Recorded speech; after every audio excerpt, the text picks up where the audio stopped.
কবে চাকরি পাবি, কবে আমাদেরকে দেখবি, খাওয়াবি, পড়াবি, এই যে চাপগুলো চারপাশ থেকে আসে কিনা। অনেক যুবক দেখা যায় মাদকাসক্ত হয়, অনেকে দেখা যায় আত্মহত্যা করছে, ইদানিং হচ্ছে কিনা ভাই? এই শব্দটা থেকে আমি পয়েন্টটা আজকে লিখেছিলাম যে ভুলেও আল্লাহর প্রতি বিশ্বাস এবং তাওয়াক্কুল হারাবেন না। সমাজ যেভাবে শেখায়, সমাজ চারপাশে যে চাপ আপনাকে দিচ্ছে, এই চাপে নিজে গা ভাসিয়ে দিবেন না।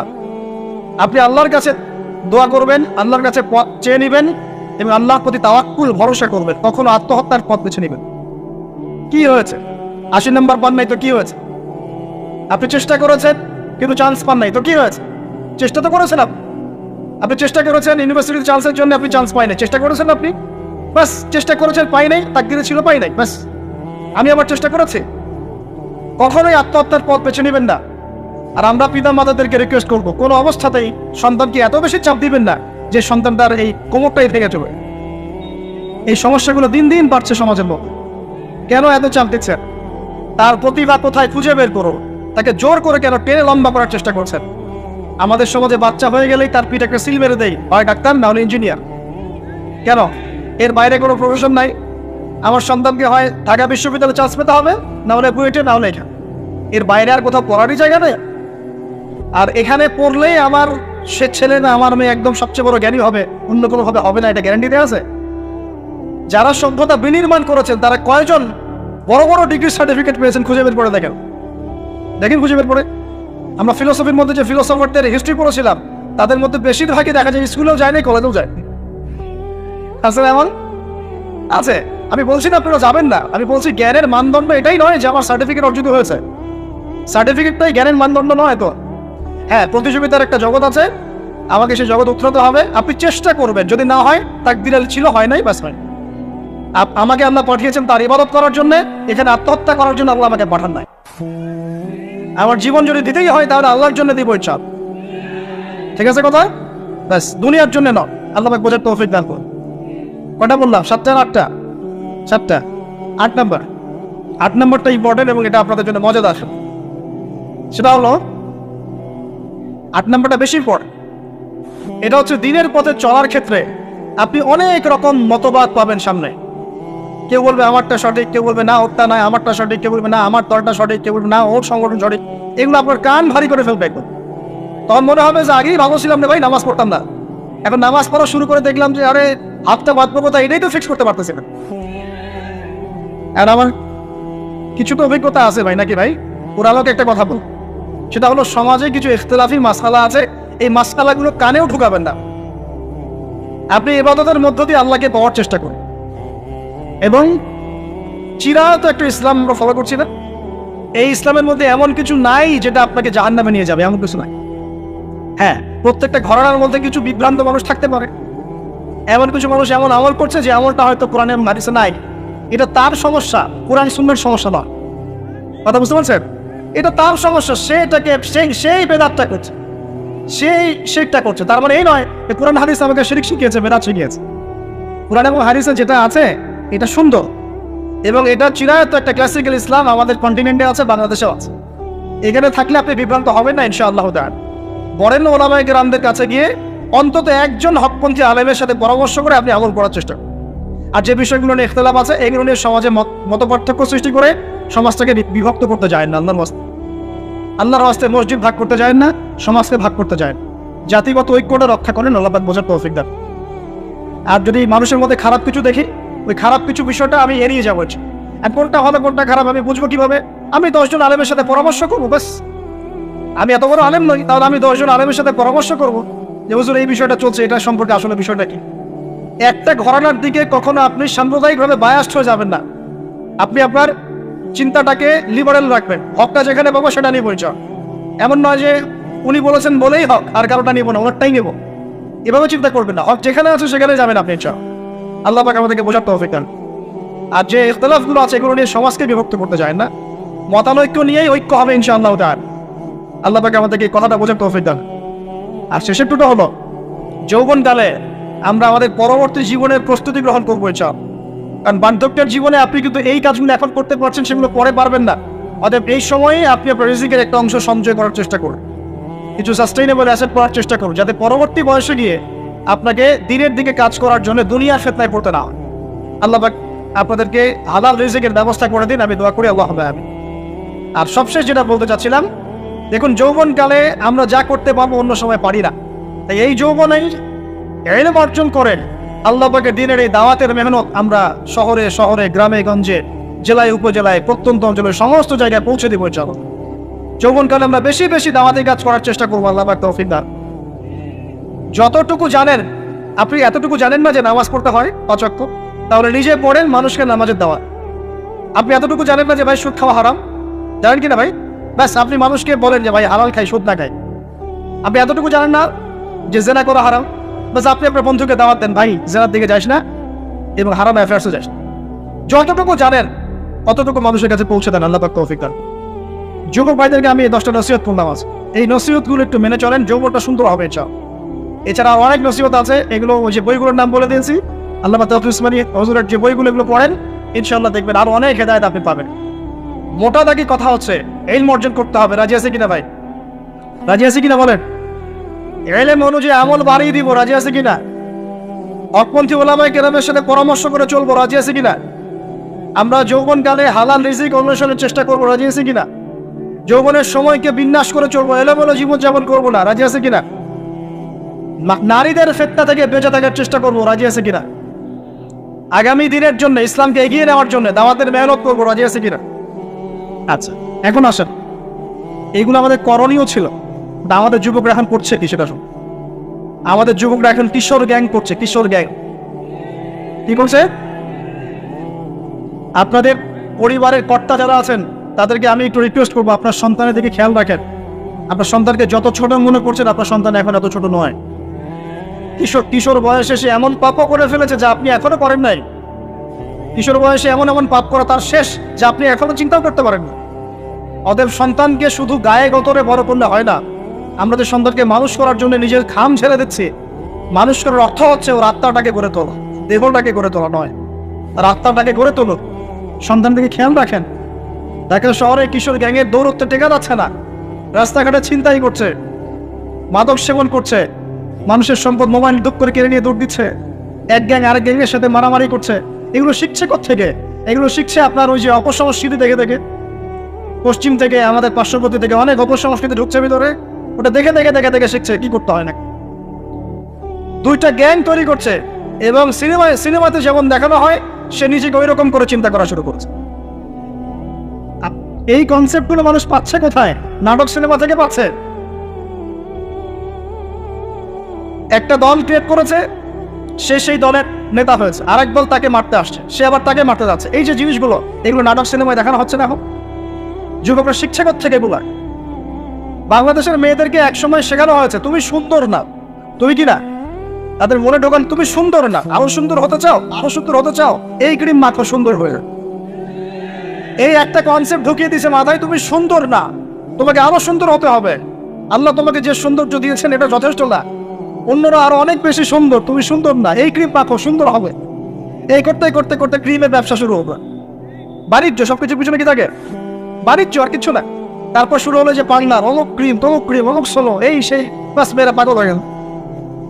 ব্যাস নতুন নতুন আমরা আমাদের সংস্কৃতি ধারণ করে যে কাপড় চোপড় গুলো পরি, কিছু মানুষ শেখালো এর চেয়ে এই ফ্যাশনটা ভালো, এটা পরো। ব্যাস ঈদে ঈদে নতুন নতুন ফ্যাশন আসা শুরু করবো। আর পাঞ্জাবি পায়জামা পরা তো আমাদের বাপ দাদাদের শুনল, বাঙালিদেরই শুনল। সব বাদ দিয়ে এখন আমরা কি শুরু করেছি দেখেন তো। এগুলো কিন্তু মিডিয়া দিয়ে আপনাদেরকে ঢোকানো হয়, মিডিয়ার থ্রু দিয়ে। আমরা দেখছি এখন যুবকরা, বহু যুবক মাদকাসক্ত হয়ে যাচ্ছেন, হচ্ছেন কিনা? কিসের এত হতাশা ভাই? কি হয়েছে? আপনার গার্লফ্রেন্ড আপনাকে ছেড়ে চলে গেছে? তা গেছে না, হয়তো কি হয়েছে ভাই? কি হয়েছে? গার্লফ্রেন্ড ছেড়ে চলে গেছে তো কি হয়েছে? আল্লাহ পাকের জমিনে কি মেয়ের অভাব নাকি? 40 জন নারীর দায়িত্ব একটা ছেলেকে নিতে হবে সে জামানা, মানে মা, বোন, ফুপু, খালা, স্ত্রী, এই সব মিলে 40 জন কাঁধে উঠে যাবে। এখন ঘরে ঘরে মেয়েদের সংখ্যা বাড়ছে না? নবীজি বলেছেন শেষ জামানায় মেয়েদের সংখ্যা বাড়বে, ছেলেদের সংখ্যা কমবে। কমছে কিনা ছেলেদের সংখ্যা? এখন হয়তো এভারেজ 100, 104, পরে দেখবেন আরো বেড়ে গেছে। শুধু আমেরিকার হিস্ট্রি ঘেটে দেখেন, ওখানে ছেলে মেয়ের অনুপাতটা কেমন কমছে, সব জায়গাতে আরো সামনে কমবে। তো একজন গার্লফ্রেন্ড আপনাকে ছেলে চলে গেছে, বাস জীবনটা উৎসর্গ করে দিতে হবে তার জন্য। এখন কি ফেন্সিডিল, গাঁজা, ইয়াবা এগুলো সেবন করতে হবে? আপনাকে কে সৃষ্টি করেছেন ভাই? কি উদ্দেশ্যে? প্রথমে কি একটা বলেছে, কি উদ্দেশ্যে? আমাকে আল্লাহ পাঠিয়েছেন দুনিয়াতে নামাজ পড়তে, রোজা রাখতে, দিনের প্রচার করতে, দিনের জ্ঞান অর্জন করতে, এই তো। তা আমি একজন মেয়ের জন্য জীবন নষ্ট করে দেবো কেন? আমি তাহলে আল্লাহর কাছে কি মুখ দেখাবো আর নবীর কাছে কি মুখ দেখাবো? ওখানে গিয়ে বলবো আল্লাহ আমি আমার অমুক প্রেমিকার জন্য আশায় হয়ে একদম জীবন দিয়ে দিয়েছি, আত্মহত্যা করেছি? গেছে ভাই, যাইতে দেন। যে ব্যক্তি আপনার অবস্থানকে মূল্যায়ন করে নাই সে আপনার যোগ্য ছিল না। এখন আপনি কি করবেন? নিজের অবস্থান উন্নত করেন, আপনার পিছনে লাইন ধরে করবে এসব। এটাই বাস্তবতা। দুনিয়া খুব খারাপ জিনিস। মানুষ মানুষের অবস্থানকে মূল্যায়ন করে, মানুষ মানুষের অবস্থানকে মূল্যায়ন করে, কিন্তু আল্লাহ রাব্বুল আলামিন আপনাকে সর্বাবস্থায় ভালোবাসেন। আলহামদুলিল্লাহ। এই যে আমরা এখন অনেক পাপ করছি না, আল্লাহ কি আমাদেরকে আযাব দিয়ে ধ্বংস করে দিয়েছে? আল্লাহ পাক এখনো আমাদেরকে ভালোবাসেন, রহম করেন, অপেক্ষায় আল্লাহ পাক অপেক্ষা করছেন কখন তওবা করবে, আমি তওবা কবুল করব। এই কখন আমার বান্দা খালি একবার বলে আস্তাগফিরুল্লাহ, আল্লাহ পাক সাথে সাথে মাফ করে দিয়েছেন। সেই আল্লাহকে বলে আপনি কার পেছনে ছুটছেন? আমরা কিন্তু নিয়াত করতে পারি ভাই যে আমরা যারা ওয়াজ শুনলাম জীবনে কোনোদিন সিগারেটে হাত দিব না। রাজি আছি ভাই?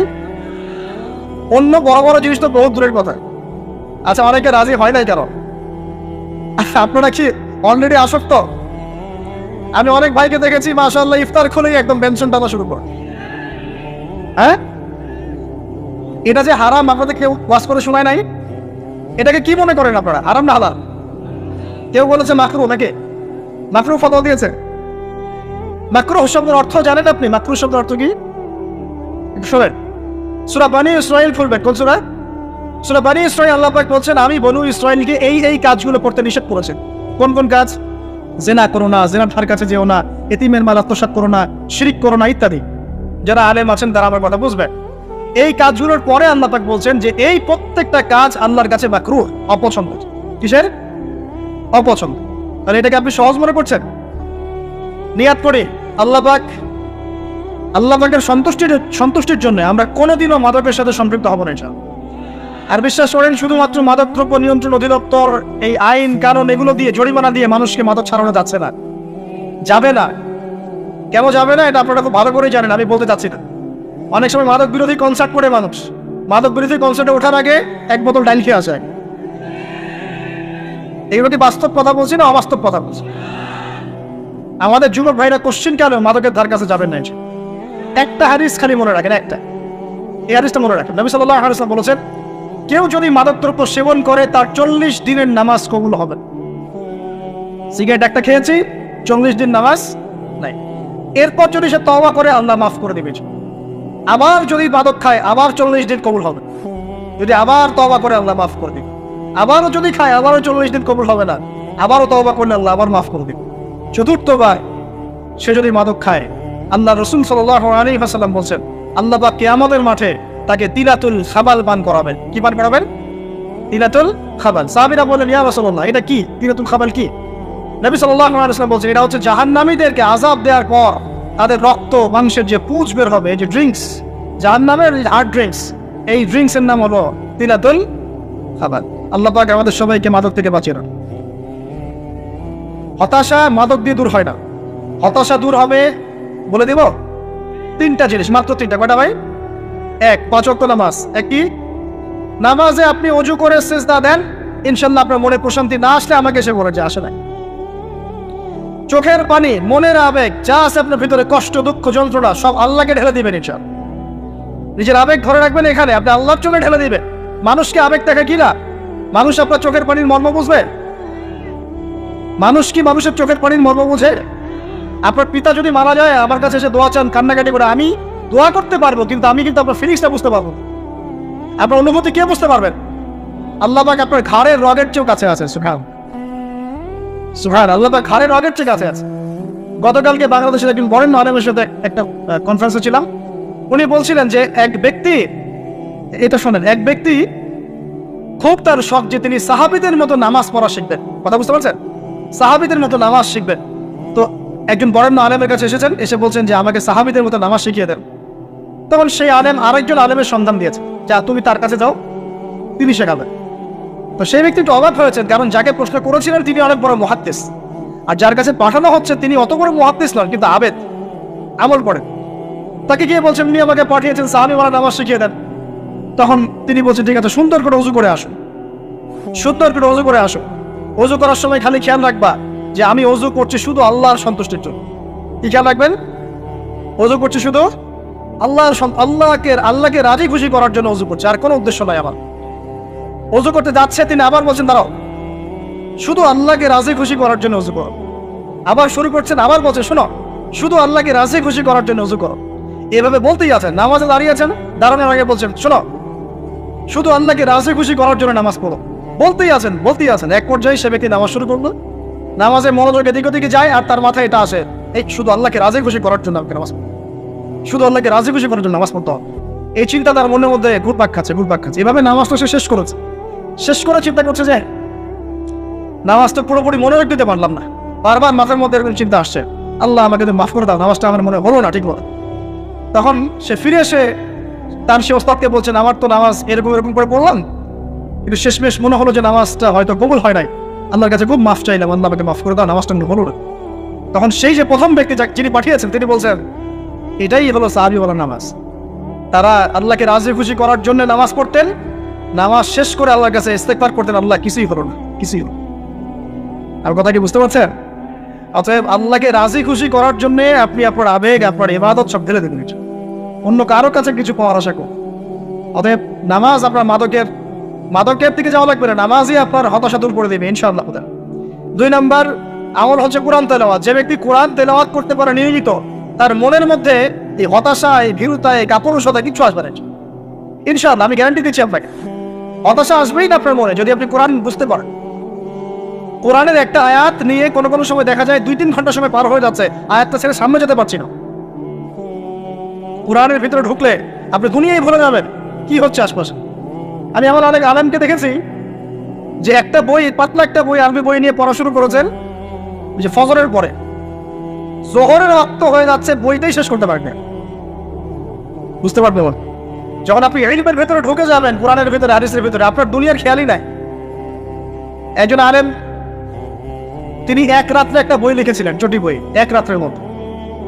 বলা হচ্ছে, তার সম্পর্কে বলা হচ্ছে যে রাতের খাবার তাকে দেওয়া হয়েছে, যে আপনি এটা খেয়ে নেন, খাবারটা পাশেই আছে, খাবারটা খাবো, এটা লিখে খাবারটা খাবো, এরকম তার চিন্তা ছিল। ফজর হয়ে গেছে, বই লিখাও শেষ, খাবার এই অবস্থায় পড়ে আছে, ডুবে গেছেন ভিতরে, খাওয়ার মাথায় খেয়াল নাই। এরকম হয়। একজন মনীষী, বিখ্যাত মনীষী, রিয়াদুস সালেহীন কিতাবের রাইটার, সংকলক আল্লামা নববী রাহিমাহুল্লাহ, এরকম সারা রাত চলে গেছে, পাশে 2টা খেজুর খাওয়ারই সময় পায়, হাদিস নিয়ে গবেষণা করতে রাত পার হয়েছে। আমি বলতে চাচ্ছি, যখন ইলমের ভিতরে, কোরআন হাদিসের ভিতরে ঢুকে যাবেন, আপনার দুনিয়ার খেয়াল আপনার চলে যাবে, এই টেনশন, হতাশা, এই সেই, তখনই আল্লাহ পাক আপনাকে তার পক্ষ থেকে রহমত দিবেন, বরকত দিবেন, আল্লাহ আপনার দুনিয়ার কাজগুলো করে দিবেন। তখন দেখবেন কেউ আপনার দুনিয়ার ওই কাজটা করে দিয়েছে, কেউ ওই কাজটা করে দিয়েছে, কেউ বাসায় খাবার পাঠিয়ে দিয়েছে, আল্লাহ পাকই এগুলো করাই দিবেন। তো প্রিয় ভাইরা, মাদকে যাবো না আল্লাহর কাছে আসবো? 2 নম্বর কোরআন তেলাওয়াত, 3 নম্বর আল্লাহর জিকির। 3 নম্বর কি ভাই? আল্লাহর জিকির। চলতে ফিরতে সব সময় মুখ চলতে থাকবে, মুখ না চললেও মনে মন তাজা থাকবে, মনে জিকির হতে থাকবে। মনে জিকির করতে পারেন? মুখ নড়বে না, কিন্তু মনে আপনার একটা জিকির হতে থাকবে, সুবহানাল্লাহ, আলহামদুলিল্লাহ, লা ইলাহা ইল্লাল্লাহ, আল্লাহু আকবার। পারা যাবে? পারে। মানুষের মন কখনো চুপ করে থাকে না, কিন্তু মানুষের মন অলওয়েজ কিছু না কিছু চিন্তা করতে থাকে না, যতক্ষণ না ঘুমায় মানুষ। তো প্রিয় ভাইরা, বেশি জিকির করবো, সুবহানাল্লাহ, আলহামদুলিল্লাহ, লা ইলাহা ইল্লাল্লাহ, আল্লাহু আকবার, লা হাওলা ওয়ালা কুওয়াতা ইল্লা বিল্লাহ, এগুলো চলতে থাকবে। আল্লাহ পাক তৌফিক দান করুন। আমরা আমাদের সমাজে যুবকদেরকে এরকম টিকটকে দেখছি, অনলাইনে আসক্ত দেখছি, জেনায় আসক্ত দেখছি, পর্নোগ্রাফিতে আসক্ত দেখছি। আমরা দেখছি আমাদের যুব সমাজকে মাদকে আসক্ত, কিশোর গ্যাংয়ে আসক্ত। এইগুলো কি আমাদের কাম্য ছিল ভাই? আমাদের কাম্য ছিল? এই অবস্থায় কি যুব সমাজ আল্লাহ পাকের দিনের পতাকা হাতে নিয়ে আল্লাহর জমিনে দিন কায়েম করতে পারবে কিনা? একটু আমাকে উত্তর দেন দেখি। এখন এই অবস্থায় পারবে? অতএব অবস্থার উন্নতি করতে হবে কিনা? উন্নতির জন্য রাজি আছি কিনা ইনশাআল্লাহ? আমরা চাই কি আল্লাহ পাকের দিনটা আল্লাহর জমিনে প্রতিষ্ঠা লাভ করুক, আল্লাহর দিন সবার ঘরে ঘরে পৌঁছে যাক, আল্লাহ পাকের দিনের যে সৌন্দর্য সবাই সেটাই, এই সৌরভটা সবাই পাক। আমরা চাই কিনা সমাজে শান্তি প্রতিষ্ঠা হোক, আবার সেই রাসূলের মতো যুগ চলে আসুক? আমরা চাই কিনা? অতএব আমাদের সবাইকে যৌবনের এই প্রলোভনগুলো থেকে বেরিয়ে এসে আল্লাহ পাকের ইবাদতে আত্মনিয়োগ করতে হবে। আল্লাহ পাক আমাদের সবাইকে তৌফিক দান করুন, বলি আমিন। আমাদের সবাইকে আল্লাহ রাব্বুল আলামিন কোরআন এবং হাদিসের গভীর জ্ঞান অর্জন করার তৌফিক দান করুন, বেশি থেকে বেশি ইবাদত করার তৌফিক দান করুন। আল্লাহ পাক সবাইকে হারাম সমস্ত রিজিক থেকে বাঁচিয়ে রাখুন। জেনা, ব্যভিচার এবং নারীর ফিতনা, মাদক থেকে আল্লাহ বাঁচিয়ে রাখুন। আল্লাহ পাক আমাদের সবাইকে হালাল রিজিক, হালাল সম্পর্ক যথেষ্ট করে দিন। আল্লাহ পাক আমাদের সবাইকে যেন দিনের দাওয়াতের মেহনত করার তৌফিক দান করে এবং আলেম ওলামার সাথে পরামর্শ করে দিন শেখার এবং বোঝার তৌফিক দান করে। আর লেকচার শেষ করার আগে দুটো বিষয় বলে শেষ করছি, একটু মনোযোগ দিন। একটা হচ্ছে আমাদের যুবতী দিনী বোনদের জন্য, এখানে বোনরা আছেন না? আছেন কি না? দিনী বোনরা আছেন? একটা নসিহত দিনী বোনদের জন্য আমি একটা নসিহত করতে চাচ্ছি, একটা নসিহত। আমার এই একটা নসিহত একটু মন দিয়ে শুনুন প্রিয় দিনী বোন। রাসূলুল্লাহ সাল্লাল্লাহু আলাইহি ওয়াসাল্লাম আমাদের দিনী বোনদের জন্য জান্নাতে যাওয়ার একটা ফর্মুলা বলে দিয়েছেন। আমি কি বলবো সেটা? আচ্ছা, রাসূলুল্লাহ সাল্লাল্লাহু আলাইহি ওয়াসাল্লাম বলেছেন আমাদের দিনী বোনেরা, আমাদের মায়েরা, এই নারী জাতি মাত্র 4টা কাজ করলে জান্নাতের যে কোনো দরজার ইচ্ছা প্রবেশ করতে পারবে। খুশি হন নাই? কয়টা কাজ? মাত্র 4টা। এক, যদি আমাদের দিনী বোনেরা 5 ওয়াক্ত নামাজটা ওয়াক্ত মতো পড়ে, আল্লাহ পাক তৌফিক দান করো, বলি আমিন। 2 নাম্বার, যদি তারা রমাদান মাসের রোজাটাকে ঠিক মতো আদায় করতে পারে। 1 নাম্বার 5 ওয়াক্ত নামাজ ঠিকঠাক আদায় করা, 2 নাম্বার রমজান মাসে সাওম রাখা, 3 নাম্বার তাদের লজ্জাস্থানের হেফাজত করা, মানে শরঈ পর্দা মেনটেন করা, শরঈ পর্দা মেনটেন করা। এবং আমি বলে দেই, চেহারাটা আপনাদের পর্দার অন্তর্ভুক্ত। এটা নিয়ে অনেক বাকবিতণ্ডা হয় না সমাজে, চেহারা দেখানো যাবে কি যাবে না ইত্যাদি। চেহারা আপনার পর্দার অন্তর্ভুক্ত বিষয়, ফুল স্টপ। এর উপরে ফতোয়া অনেকভাবে দিচ্ছে, কিন্তু বড়েন ওলামায়ে কেরামের কিতাবগুলো ঘাটাঘাটি করেন, তাদের ফতোয়া হচ্ছে চেহারা আপনার পর্দার অন্তর্ভুক্ত বিষয়, চেহারা ডেকে রাখবেন, আল্লাহ পাক তৌফিক দান করুন। চোখ থাকবে খোলা, ঠিক আছে। 4 নাম্বার, স্বামীর আনুগত্য করতে হবে। স্বামীর আনুগত্য, এই যে আনুগত্য শব্দ শুনলেই মানুষের একটা মানে নেগেটিভ ধারণা তৈরি হতে হবে। স্বামীর আনুগত্য মানে কি আমি তার দাসত্ব করবো? আনুগত্য মানে, প্রিয় দিনী বোন, আনুগত্য মানে দাসত্ব নয়। আনুগত্য মানে কোরআন সুন্নাহর যে বিধানগুলো আপনার স্বামী আপনাকে পালন করতে বলবে, আপনি সেগুলো করবেন, বাধ্য। কিন্তু স্বামী যদি কোরআন সুন্নাহর বাইরে কিছু করতে বলে, সেটা মানতে আপনি বাধ্য নন। স্বামী যদি আপনাকে বলে যে সুদ খাও, এই যে সুদী এনজিওতে আসো, নাম লেখাও। স্বামী যদি আপনাকে বলে যে আসো বেপরদায় বাইরে যাই, সাজুগুজু করে বের হও, চলো ঘুরে আসে বেপরদায়। স্বামী যদি বলে দেবরকে একটু খাবারটা দিয়ে আসো, আমার অফিসের কলিগ আসছে, খাবার পরিবেশন করো, আসো ডাইনিংয়ে আসো, এই যে হারাম কাজ বেপরদার আদেশ করছে, সুদের আদেশ করছে, আপনি সেগুলো পালন করবেন। কিন্তু হালাল বৈধ যে কোনো বিষয় আপনি স্বামীর আনুগত্য করবেন, এটা আপনার ফরজ। এই 4টা কাজ যদি আপনি করতে পারেন, জান্নাতের যে কোনো দরজা দিয়ে ইচ্ছা আপনি প্রবেশ করতে পারবেন ইনশাআল্লাহ। আল্লাহ পাক আমাদের দিনী বোনদেরকে এই 4টা কাজ করার তৌফিক দান করুন। আমাদের সবাইকে আল্লাহ পাক জান্নাতের জন্য কবুল করুন, বলি আমিন। আরেকটা বিষয় বলতে চাচ্ছিলাম, সেটা হলো ওই যে প্রথমে বলেছি যে সূরা ইউসুফের সেই সমাধানটা বলবো কি না? আচ্ছা, সূরা ইউসুফটা ইনশাআল্লাহ আমি আরেকদিন পুরো সূরাটা সংক্ষিপ্ত করে আলোচনা করবো ইনশাআল্লাহ। যদি একটা লেকচারে সম্ভব হবে বলে মনে হচ্ছে না আমার কাছে, 2টা বা 3টা লেকচারে নিয়ে আসবো ইনশাআল্লাহ। তবে আজকে একটা চিজ খালি বলছি, ইউসুফ আলাইহিস সালামের জীবনটা খুবই ট্র্যাজেডিপূর্ণ। নবীর পরিবার থেকে ভাইদের শত্রুতায় ওই যে কূপে চলে গেলেন, কূপ থেকে চলে আসলেন মিশরের বাজারে, সেখান থেকে বিক্রি করে দেওয়া হলো তাকে, রাজা তাকে কিনে নিলেন, তারপরে সেখানে তিনি বড় হতে লাগলেন রাজপ্রাসাদে। তারপরে ওই যে রাজার কি স্ত্রী তাকে জেনার জন্য আহ্বান করেছিল, সেখান থেকে তিনি জেলখানায় চলে গেলেন, আবার জেলখানা থেকে আবার মিশরের খাদ্য মন্ত্রণালয়ের দায়িত্ব পেলেন, তারপরে তিনি মিশরের শাসকের দায়িত্ব পেয়ে গেছেন, তাই তো? আচ্ছা, এর মধ্যে একটা জায়গায় খালি বলবো আজকে। টপিকটা কি দিবা তোমরা? টপিকটা হচ্ছে চলমান বৈশ্বিক অর্থনৈতিক সংকটে ইউসুফ আলাইহিস সালামের সমাধান। মনে থাকবে, চলমান এই বৈশ্বিক অর্থনৈতিক সংকটে ইউসুফ আলাইহিস সালামের সমাধান কিছু। ইউসুফ আলাইহিস সালাম জেলখানায়, কোথায় বলেন তো? জেলখানায়। তখন 2জন ব্যক্তি তাকে বলছে, ইউসুফ, আমরা 2জন দুটো স্বপ্ন দেখেছি, তুমি কি স্বপ্নের ব্যাখ্যা দিতে পারবে? আমরা তোমাকে সত্যবাদী বলে মনে করি। ইউসুফ আলাইহিস সালাম বলছেন, খাবার আসার আগেই তোমাদেরকে স্বপ্নের ব্যাখ্যা দিন। একজন বলছে, আমি দেখলাম আমার মাথায় রুটি রাখা আছে আর পাখি এসে রুটির থেকে খেয়ে ফেলছে। আমার কথা বুঝতে পারছেন কিনা ভাই? আচ্ছা, 2 নাম্বার, দ্বিতীয় ব্যক্তি বলছে, আমি দেখলাম আমি শরাব পান করাচ্ছি আমার মনিবকে। কথা বুঝতে পারছেন? এখন ইউসুফ আলাইহিস সালাম বলছেন, তুমি যে শরাব পান করাচ্ছ মনিবকে, তোমাকে অতি সত্বর মুক্তি দেওয়া হবে ইনশাআল্লাহ। আর যার মাথার উপর থেকে রুটি খেয়ে নেওয়া হচ্ছে, তাকে শুলদণ্ড দেওয়া হবে, মৃত্যুদণ্ড দেওয়া হবে। কি বললেন? একজনকে দেওয়া হবে মৃত্যুদণ্ড, একজন কি হবে? ছাড়া পাবে। আর যাকে মনে হলো যে এই ছাড়া পাবে, ইউসুফ আলাইহিস সালাম বললেন, তুমি যখন ছাড়া পাবে তোমার মনিবের কাছে, মালিকের কাছে আমার কথা বলো, আমার কথা আলোচনা করো। কিন্তু শয়তান তাকে ভুলিয়ে দিল, সে আর কথা বলতে পারো। আরো কয়েক বছর চলে গেল, ইউসুফ আলাইহিস সালাম তখনও জেলেই আছে। একদিন এই রাজা স্বপ্ন দেখলেন। কি স্বপ্ন দেখলেন? যে 7টা পাতলা পাতলা গাভী, মোটা মোটা 7টা গাভীকে খেয়ে ফেলছে। 7টা কি গাভী? জীর্ণ শীর্ণ গাভী, 7টা মোটা তাজা গাভীকে খেয়ে ফেলছে। আর দেখলেন 7টা সবুজ শীষ। শীষ বোঝেন কিনা? এই ধানের শীষ না, আবার সবুজ শীষ। আর দেখছেন এই যে শীষ মরে গেলে যেমন দেখায় না একটা রং, এরকম শীষ। এখন রাজা খুব চিন্তিত হয়ে পড়লেন যে আসলে এই স্বপ্নের কি ব্যাখ্যা। তিনি সবাইকে ডেকে বললেন, স্বপ্নের ব্যাখ্যা কি তোমরা জানো?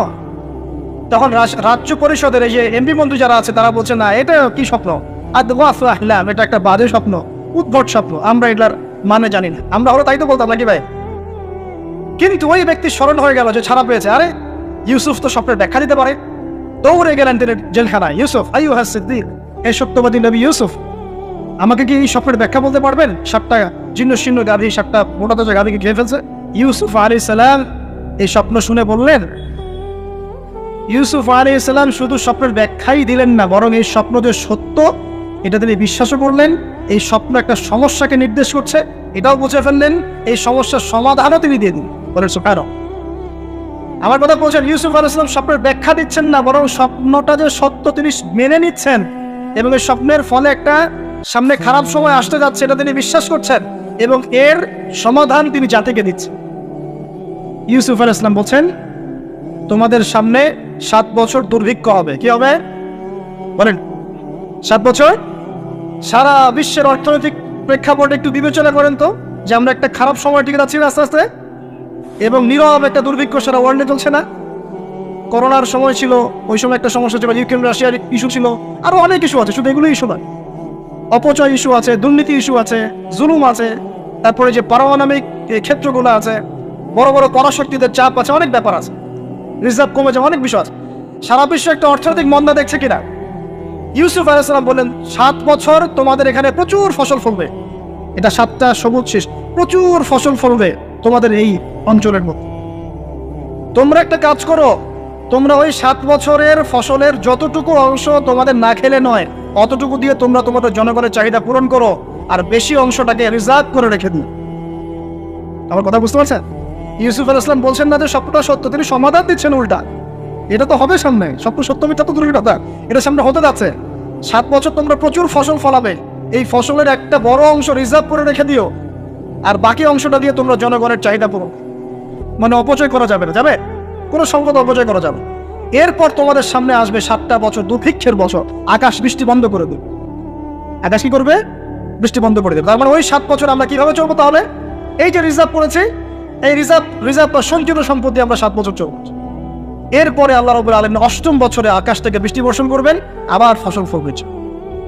কথা কি বুঝতে পারছেন? এই ব্যাখ্যা অন্যরা দিতে পারলো না, ইউসুফ আলাইহিস সালাম দিতে পারলেন। এই ব্যক্তি দৌড়ে গিয়ে রাজাকে বললো, এই হলো স্বপ্নের ব্যাখ্যা। রাজা, ইউসুফ এই স্বপ্নের ব্যাখ্যা দিয়েছেন।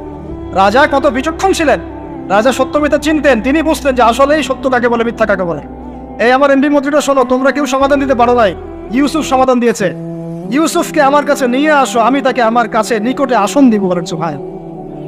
এবার ইউসুফ আলাইহিস সালামকে ডেকে তিনি সম্মানিত করলেন, সম্মানিত করে বললেন যে কোন দায়িত্ব দিলে তুমি আমাদের এই রাজ্যটাকে বাঁচাতে পারবে এই দুর্ভিক্ষের হাত থেকে? ইউসুফ আলাইহিস সালাম নিজে বলছেন, আমি হচ্ছে বিশ্বস্ত মানুষ, আমি হচ্ছি